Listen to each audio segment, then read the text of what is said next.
Hey guys, musicninjamat here, and today I'm going to be talking about some new Marvel events that came out. It's very odd because I have one of them, the other one I'm waiting to come in the post because I actually had to eBay it because it had sold out. But I thought, while I get the chance, I'll at least film the first part of this video. Naturally, there will be spoilers in this video for both titles that I'll be talking about. So first up, it's Extermination, Issue 1. This is the new big X-Men event that has started. This is rounding out the story that started back in 2012 when they brought the original 5 X-Men from the past to the future, so it's the young X-Men, and this is their big ending story. So it's written by Ed Bryson with Pepe Larraz on art. It starts off very strong because we see the Xavier Institute is just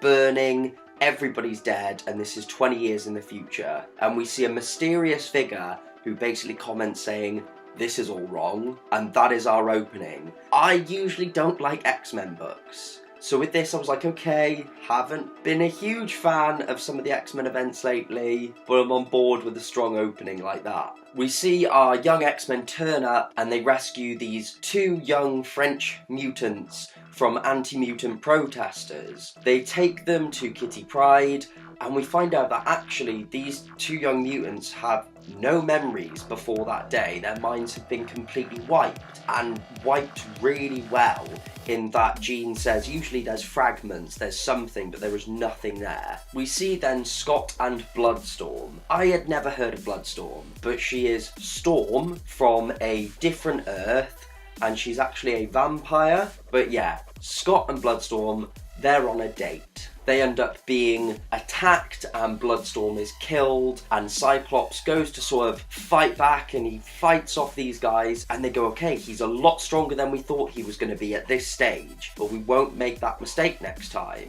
This kind of hints that they may be able to time travel. We then see Scott kind of say, right, everybody needs to meet, Bloodstorm is dead, and we see as Iceman is on his way, he gets attacked and Cable turns up to help him. The people that attacked Scott had the same markings on their face as Rachel Grey. So Scott says, "Where's Rachel? Who the hell attacked me?" And she said, well, it's a guy called Ahab. He's like this pirate type character. And she says, he's the one that did this to me. He's the reason I've got these markings. I was one of his hounds. And she's really unsettled by the fact that he's returned. The team is looking for Iceman using Cerebro, and they realise he's with Cable, and Cable's fighting off this mysterious attacker, and then Cable is actually killed, which obviously alerts the team. The team shows up on the scene.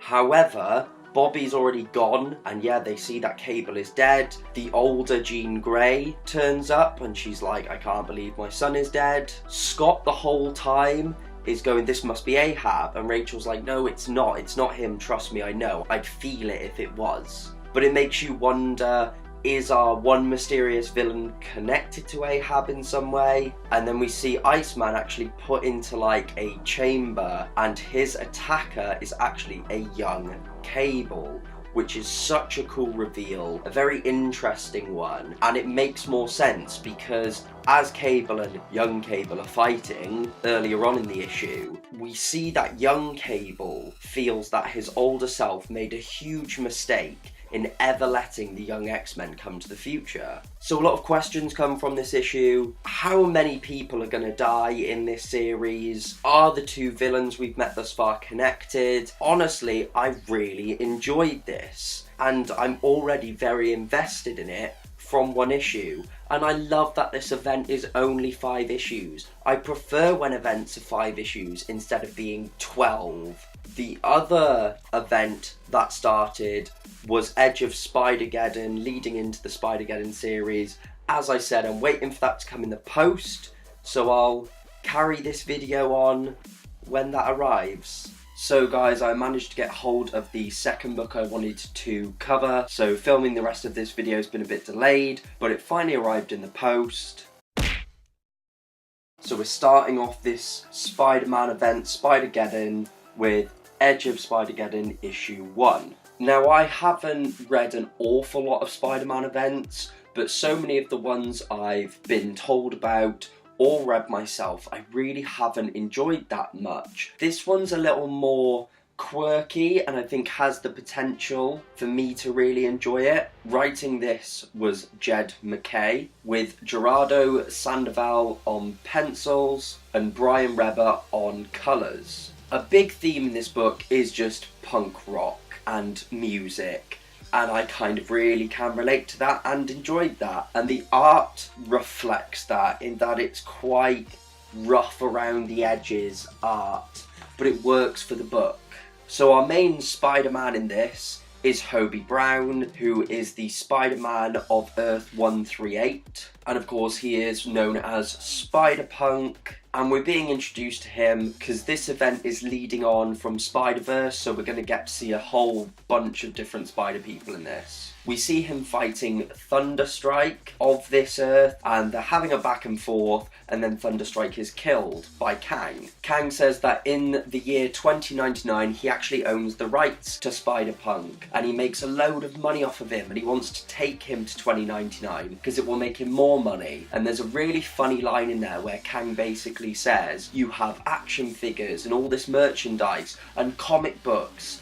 And he goes, well, the comic books don't actually make that much money, but the movie franchise does. And I like that because Marvel at the moment, they always say the comics aren't selling well, but obviously the movies are massive. Spider-Punk then has to fight like mini versions of himself that are spouting off catchphrases, and Kang says, you can't stop me, it would take an atom bomb to stop me. And Spider-Punk is able to get away, and he meets up with Captain Anarchy, who is like the Captain America of this Earth, and he says he needs to get a tape from him. Anarchy kind of reluctantly hands this tape over, saying, do you think this is a good idea? Like, we don't know what this tape is for or about. And then Anarchy actually holds off Kang and the mini Spider-Punks, so Spider-Punk can get away and deliver the tape to Robbie, who is Bruce Banner. Robbie says he wants nothing to do with this conflict, but he's talked into it, he's convinced, and the tape is something he actually listens to turn into the Hulk. And there's this great thing where Hulk comes down, lands on Kang, and Spider-Punk says, my beautiful atom bomb, and he's using the Hulk to help him. So Hulk is able to defeat Kang, and Spider-Punk says, why me?